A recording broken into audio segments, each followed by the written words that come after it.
यार पिछले 24 घंटों में जो कुछ सोशल मीडिया पर चल रहा है, जो बातें सदुर्रहमान और डकी बाई ने की हैं, सच पूछे तो बतौर एक पाकिस्तानी शहरी मुझे खौफ महसूस हो रहा है। हम सबको पता था कि वो गायब हैं।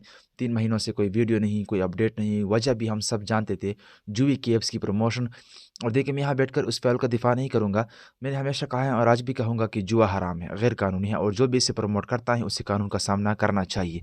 लेकिन कानून का सामना करने और कानून के मुहाफ़िज़ों के हाथों यरगमाल बनने में बहुत फ़र्क है।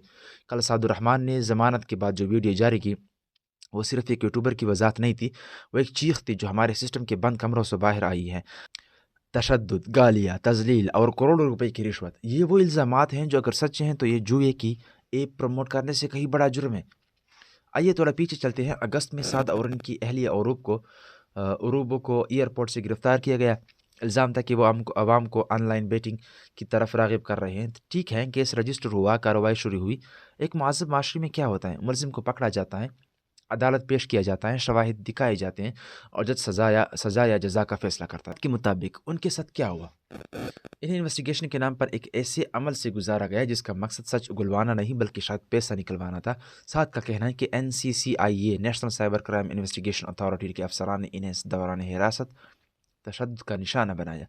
और ये तशद्दुद सिर्फ जिस्मानी नहीं था, ये नफ्सियाती भी था।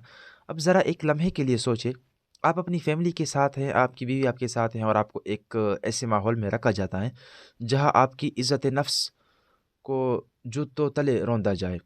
साथ ने कैमरे पर रोते हुए नहीं, बल्कि एक टूटी हुई आवाज़ में बताया कि कैसे उनसे डील करने की कोशिश की गई। सबसे होलनाक बात जो डकी ने की, वो रिश्वत की डिमांड थी। ये कोई 1000-2000 की बात नहीं हो रही थी। इल्ज़ामात के मुताबिक करोड़ों रुपए मांगे गए।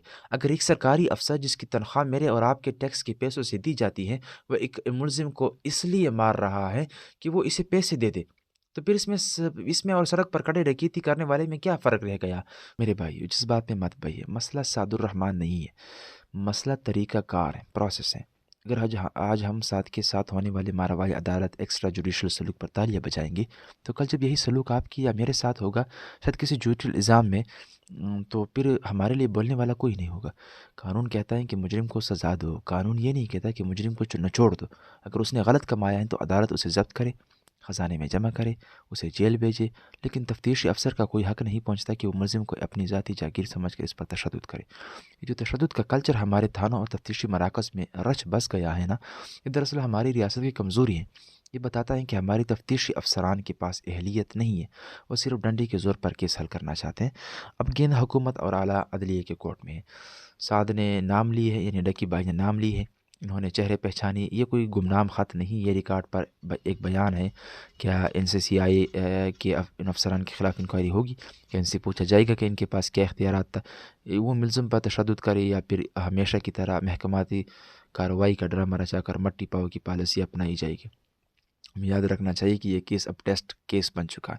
पूरी दुनिया देख रही है कि पाकिस्तान में डिजिटल इन्फ्लुएंसर के साथ क्या सलूक होता है, और इससे भी अहम यह कि पाकिस्तान में कानून नाफिज करने वाले इदारे कितने कानून के पाबंद हैं। अगर डकी झूठ बोल रहा है तो इदारे सामने आए, सबूत दे और साथ पर हत्या की इज़्ज़त का दावा करे। लेकिन अगर साथ डकी भाई जो सच बोल रहा है तो फिर इन अफसरान को निशान इबरत बनाना चाहिए ताकि आइंदा कोई वर्दी के आड़ में बदमाशी ना कर सके। बात का अख्तिताम मैं सिर्फ इस बात पर करूँगा कि जुर्म से नफ़रत करें बेशक, लेकिन इंसाफ का साथ कभी ना छोड़े। डकी भाई ने जो किया वो एक अलग बहस है, उस पर केस चलता रहेगा, लेकिन जो इनके साथ हुआ वो सिस्टम की नाकामी है।